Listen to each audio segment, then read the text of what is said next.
Well, we are on the sidelines and right below the Sydney Opera House, actually. And behind us is the beautiful Sydney Harbour. And with me is a man on a mission. Because in 48 hours, faster than a T20 run rate, he's set up the targets up. So he started with about doubling the targets of trade with 27 to 50 billion. You already made it 100 billion. And the industry is now saying, Mr. Piyush Goyal, thoda break lagaiye.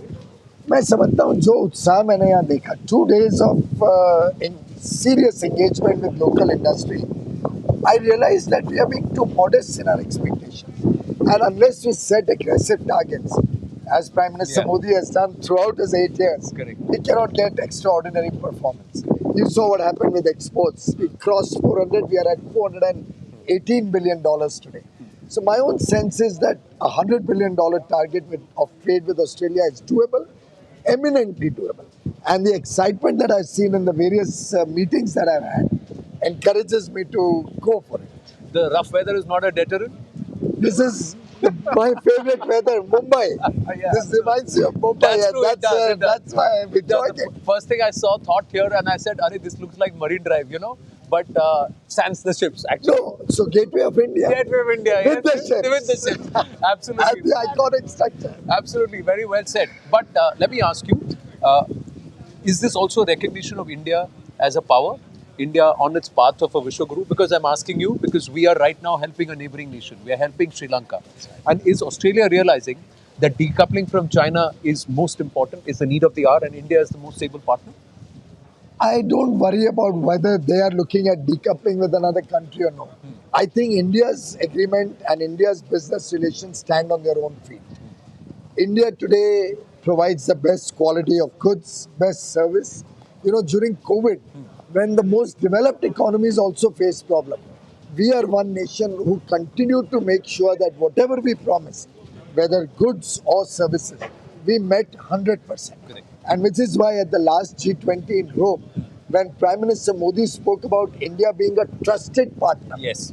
the whole world applauded. Yes. And every leader who spoke after him recognized that India was one country which came to their help with medicines, with vaccines, whatever anybody asked.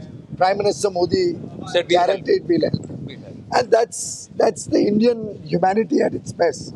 What is Vasudhaiva Kutumbakam, what we are taught from childhood? Correct. The world is our family. And truly, whether it's Sri Lanka who has any problem, whether it's Nepal who's had problems in the past, anywhere in the world. Today the world is facing food grain shortage. Correct. Particularly after the conflict. India has offered its help to any country in the world to ensure that nobody is deprived of adequate food grains.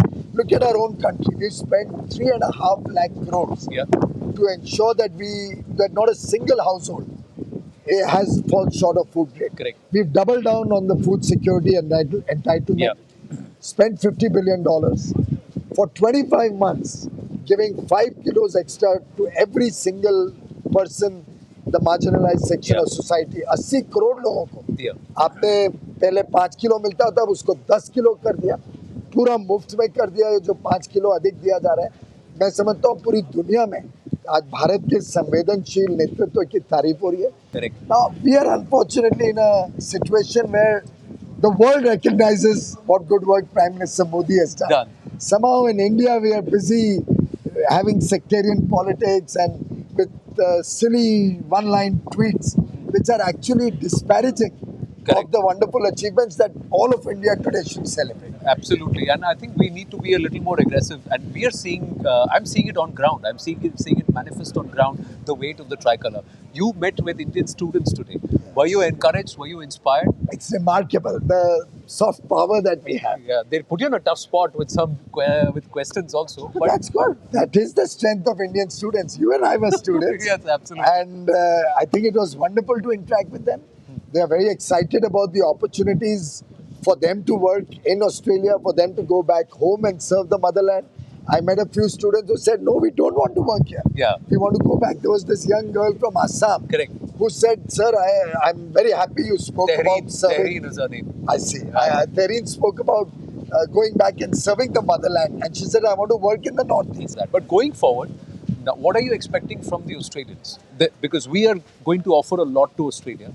What are we expecting from the Australians, and what's the response been from them? We are bringing perhaps one of the largest delegations. I'll give you, this is one of the largest that ever came to Australia so soon after the ECTA and set up in 36 hours. Yes. And look at the response. We had some of the most important sectors represented here.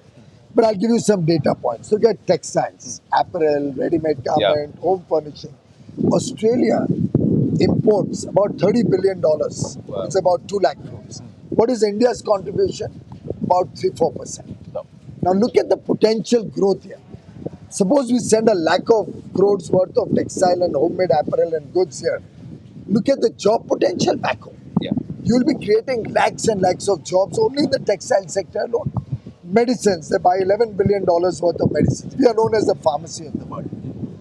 We are selling only 300 million, 3%, less than 3% of their requirements of medicines. What was the detriment? Not duty. It was market access, the regulatory process. Yeah. Our Indian companies are finding it very difficult. So this agreement is not only about duties. We sat with them. I sent the drug controller of India with the pharma industry here.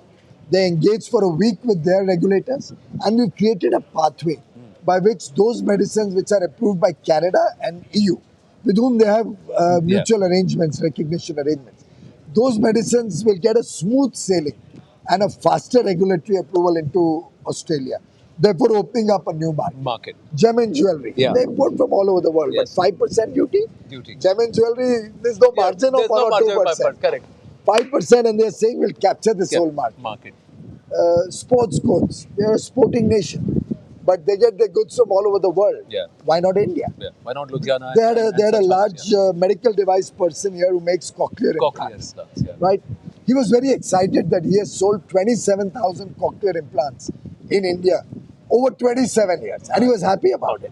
He was sitting next to me at the last engagement, and I said, hey, why don't you come to India, manufacture in India? You will make a much better product at a much competitive price, and then the Indian market will get the benefit of a very high quality product at a good price, but you will get an access to the whole world. The developed world will enjoy access of your cochlear implants.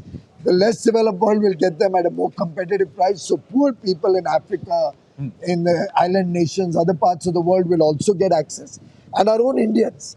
And I'm sympathetic to that because my mother used to need a hearing aid. I've had in my family also, they didn't get the right hearing and she just never got it right. But if they are made in India of high quality, then I'm sure they'll be able to serve our people at more competitive prices with high quality products. So it's a huge bundle of opportunities, Piyush. My final question, I know you've got a very busy schedule. You've also met some members of the BJP. You've also members of the Hindu community. You had your Sthapana Divas. Let me correct. I have not met members of the BJP. Overseas friends of the BJP. Sympathizers who ideologically believe that what we are doing there as a party, as a government, the inspirational leadership that Prime Minister Modi is giving is inspiring them. And a lot of them are entrepreneurs actually. They're all entrepreneurs. And they're looking at business back home. They're looking at working and creating jobs back home. So what's the feedback you've got from them? Well, it was very exciting to meet all the Indian community. The temple is so beautiful. It shows the inclusive nature of the Australians, that they actually even funded the renovation of the temple. Absolutely, you've got a busy schedule, and let's just quickly look at in this rain. This is Mumbai for me. In a way, it reminds me of Mumbai. True. And the beautiful harbour that they have there, the ships sailing away, and of course this. You've been here before, isn't it? I've been here a few times. 2016. I've been here in 2002. I've been here in 2016, 18. I've seen a couple of operas here, and truly a delight. And Australia gets recognized by this. It's symbolic of Australia. World remembers India for the Taj Mahal. Correct. But India has so many such offerings. The Taj Mahal is there.